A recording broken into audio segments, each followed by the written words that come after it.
Halo, ketemu lagi di sini. Hari ini kita mau coba kupas tuntas satu teka-teki bisnis yang sering bikin bingung nih. Kenapa sih perusahaan yang kelihatannya udah hebat banget, inovatif, manajemennya bagus, kok malah sering banget ya tumbang gitu aja pas ada perubahan pasar atau teknologi baru? Kita bakal gali ini dari buku klasiknya Clayton Christensen, The Innovator's Dilemma. Betul sekali. Dan ini yang menarik. Seringkali bukan karena mereka salah kelola atau gimana ya, terlalu birokratis gitu. Justru kebalikannya. Kita bicara soal perusahaan-perusahaan top ya, kayak Sears dulu, IBM, Xerox, atau bahkan pemimpin industri disk drive yang, wah, berkali-kali jatuh bangun. Mereka ini dengerin pelanggan loh. Investasinya juga gila-gilaan di teknologi baru. Tapi kok ya tetap aja kehilangan pasar. Anehnya nih, seringkali justru keputusan-keputusan yang di atas kertas kelihatannya benar, malah itu yang jadi bibit masalahnya nanti. Oke, ini menarik banget sih. Jadi, misi kita sekarang, coba kita tarik ya. Apa aja poin-poin kunci dari analisis Christensen ini? Kita pakai contoh-contoh nyata, kayak dari industri disk drive, terus alat berat macam ekskavator, sampai baja. Biar Anda juga kebayang gitu kenapa perusahaan yang bagus pun bisa kejebak. Nah, salah satu temuan utamanya ini penting banget. Soal bedanya dua jenis teknologi. Ada yang namanya teknologi berkelanjutan atau sustaining. Ada juga teknologi disruptif. Nah, yang sustaining ini gampangnya, dia bikin produk yang udah ada jadi makin bagus buat pelanggan yang udah ada juga, pelanggan utama. Perusahaan mapan biasanya jago banget di sini. Bahkan kalau teknologinya radikal sekalipun. Contohnya, yaitu tadi, produsen disk drive top, mereka selalu paling depan bikin kapasitas drive-nya makin gede, makin cepat. Nah iya, tapi teknologi disruptif ini beda mainnya. Ini inovasi yang awalnya malah bikin produk jadi lebih simpel, lebih murah, dan seringnya performanya itu, gimana ya, lebih rendah kalau diukur pakai standar pasar yang udah mapan. Makanya pelanggan utama perusahaan besar ya nggak tertarik mereka di awal, nggak butuh gitu. Tapi yang seru di sini, teknologi disruptif ini seringkali nemu pasarnya sendiri. Di segmen baru atau pasar yang dianggap nggak penting lah sama pemain besar. Nah, ini dia nih prinsip kunci pertama yang perlu Anda ingat. Terlalu nurut sama maunya pelanggan utama, itu bisa jadi bumerang, terutama pas ketemu teknologi disruptif. Contohnya tadi, perusahaan disk drive 8 inci. Mereka nggak mau adopsi drive 5,25 inci karena pelanggan mereka, pengguna mini komputer, yang nggak butuh ukuran segitu. Nggak perlu ya? Ternyata drive 5,25 inci ini malah laku keras buat pasar baru. Desktop PC. Iya. Mirip juga kasusnya sama produsen ekskavator gede yang pakai kabel. Mereka cuekin teknologi hidrolik. Kenapa? Ya karena kapasitasnya dianggap kekecilan buat pelanggan utama mereka, proyek-proyek besar. Padahal, Padahal, yang hidrolik ini malah laku buat kontraktor rumahan, pasar yang beda sama sekali. betul. Nah, nyambung dari situ, ada prinsip kedua. Ini soal pasar kecil yang nggak nendang buat pertumbuhan perusahaan raksasa.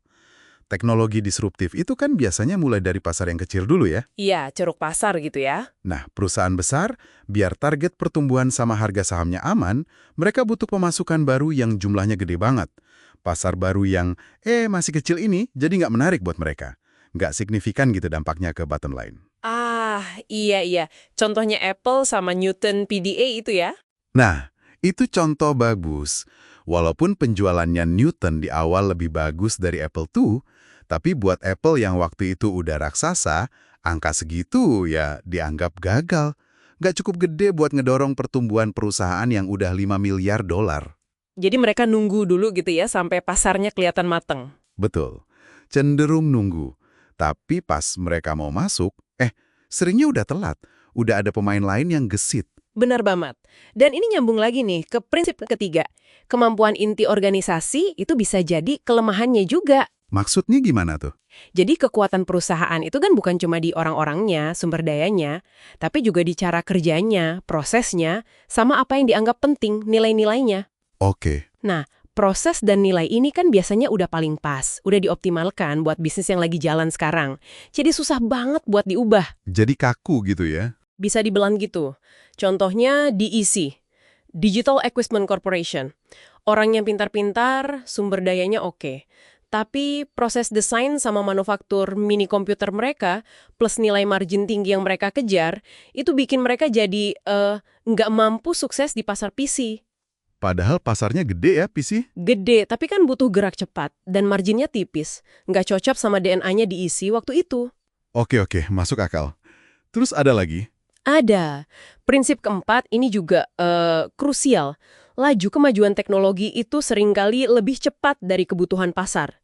Maksudnya gimana?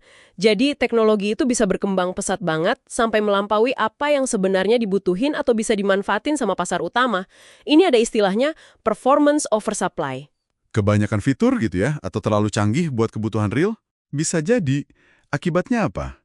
Produk yang hari ini dianggap kurang, performanya di bawah standar pasar utama, besok atau lusa bisa jadi udah cukup bagus, udah memenuhi kebutuhan minimal.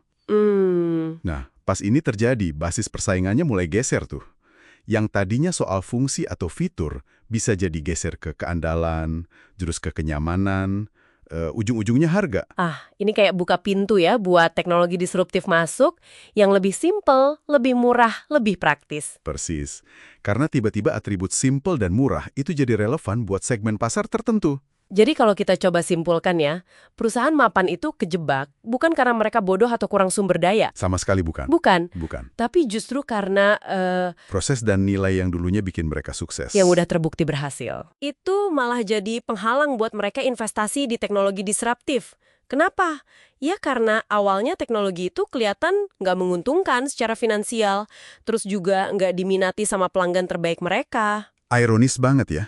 Benar-benar dilema. Iya, dilema sang inovator ini emang beneran sebuah dilema. Kamu ngelakuin hal yang benar, menurut semua buku teks manajemen buat bisnis kamu yang sekarang. Ikutin best practice lah istilahnya. Tapi justru itu bisa jadi resep kegagalan kalau ternyata lagi berhadapan sama perubahan yang sifatnya disruptif. Jadi kuncinya ya harus bisa ngenalin dulu, ini jenis inovasinya apa sih? Baru deh sesuaikan cara mainnya. Betul sekali. Ngelola disrupsi itu butuh pendekatan yang beda banget. Nggak bisa pakai cara lama. Mungkin perlu organisasi atau tim kecil yang terpisah. Punya ukuran suksesnya sendiri yang beda dari perusahaan induk. Fokusnya lebih ke belajar soal pasar baru, bukan kaku ikutin rencana awal. Dan yang penting, mau cari pasar yang emang butuh keunikan si teknologi disruptif itu, meskipun awalnya kecil. Mirip kayak cerita Honda pas masuk pasar AS dengan motor kecilnya itu ya? Atau Intuit dengan QuickBooks-nya? Iya, contoh-contoh bagus itu. Awalnya kan dianggap remeh, dianggap mainan. Nah, sebagai penutup nih, mungkin ada satu pertanyaan yang bisa Anda bawa pulang buat direnungkan. Kalau kita lihat betapa kuatnya pengaruh proses dan nilai di organisasi Anda sekarang, gimana ya caranya kita bisa kasih ruang buat ide-ide aneh yang mungkin disruptif, ide yang mungkin hari ini kelihatannya nggak masuk akal, tapi siapa tahu punya potensi besar di masa depan. Gimana caranya ide itu bisa dapat perhatian dan sumber daya yang dibutuhkannya? Pertanyaan bagus tuh, buat dipikirin.